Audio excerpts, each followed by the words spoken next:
War is hell. There are many war movies released in the last few decades that have touched on war as hell, but while many have touched on it, most of them end up glorifying war in a way by injecting themes of courage and bravery. Alex Garland's Civil War doesn't take that approach. There is no courage here, no bravery. What we witnessed over the course of its 2 hour runtime is an endurance test of the atrocities of war and conflict. And that's because Civil War is an anti war film and arguably the most effective anti war film since Platoon. This movie is tense, uncomfortable, and harrowing. It's one of the best films of 2024, and I'd be surprised if Civil War doesn't end up towards the top of my top 10 list at the end of the year. I love this movie. Civil War is about a group of journalists traveling through America trying to get to Washington, D.C., while a massive civil war is taking place. Like Apocalypse Now, this movie is a group of characters traveling into the heart of darkness, and it's absolutely captivating. One of the things that Alex Garland does with Civil War that I appreciated was that he doesn't spoon feed the audience information. 20 minutes into the film, my mind was racing with so many questions. Why did California and Texas succeed from the United States? Who is who in these battles? Who are we supposed to be rooting for? Why is there a civil war in the first place? Why are people fighting? The movie has many unanswered questions, but if you pay close enough attention, Garland actually gives you some of those answers.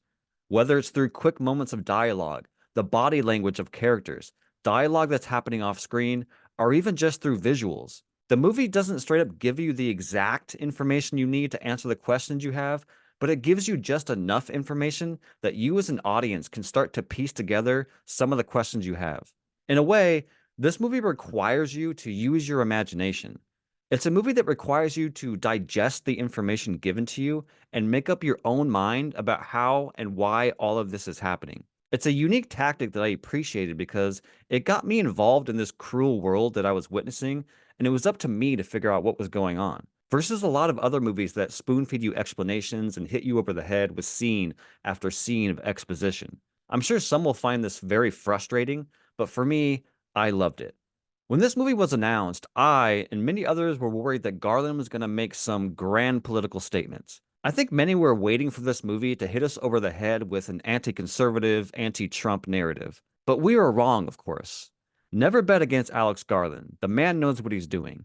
This is not a movie concerned with left versus right politics. This is a movie that's not concerned with taking sides. It's an anti war movie. It's a movie about what happens if we let ourselves become the enemy and what that world looks like? What happens when you start to hate your neighbor, your friends, your family? And then what happens when that hate turns to war? What does that look like? And it's all the more powerful that it takes place in America because Americans are very proud. We are, generally speaking, an exceptionalist country.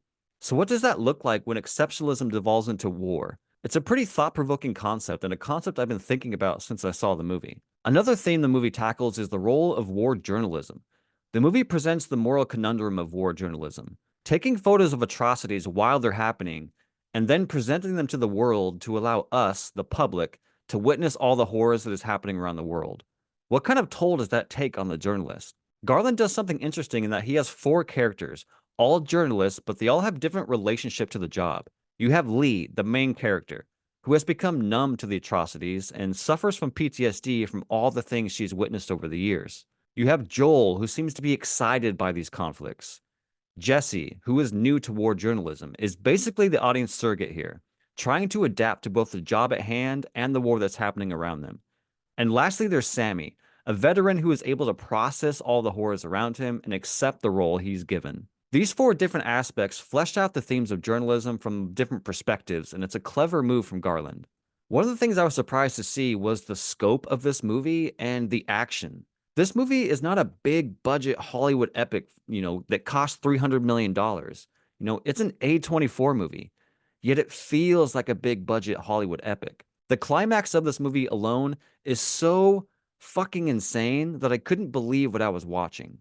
The action surprised me because Garland has never been an action director, yet the action here is extremely intense and very effective. I think people who go into this movie that don't really care about heavy themes and just want action will be pleasantly surprised because the action certainly delivers. Not only does the action deliver, but the movie has incredible moments of tension. The standout moment is a scene involving Jesse Plemons. That scene is the most tense scene I've seen this year, and it's not even close. It's a sequence that sticks with you and forces you to hold your breath throughout the entire scene. Now, that may be the standout, tense moment of the movie, but there are many, many moments of tension throughout. If there's one negative I have with the movie, it's that the end of the hero's journey didn't quite land with me. The climax is phenomenal, and the last scene of the movie is one for the books. But the end of Lee's journey didn't quite hit the mark.